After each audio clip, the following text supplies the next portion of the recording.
Ibinunyag ng Malacanang na bibisita sa Pilipinas si Singaporean Prime Minister Lawrence Wong mula June 4 to 5 sa paanyaya ni Pangulong Ferdinand Marcos Jr.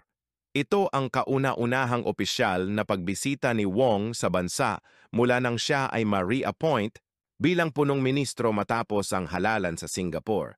Magsasagawa ng bilateral meeting sina Marcos at Wong upang talakayin ang kooperasyon sa kalusugan, pagbabago ng klima, civil service at iba pang usaping mahalaga sa dalawang bansa.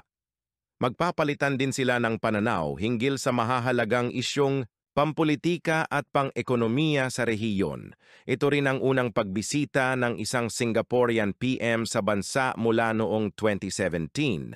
Ano sa tingin mo ang dapat unahing pagtuunan ng pansin sa ugnayan ng Pilipinas at Singapore?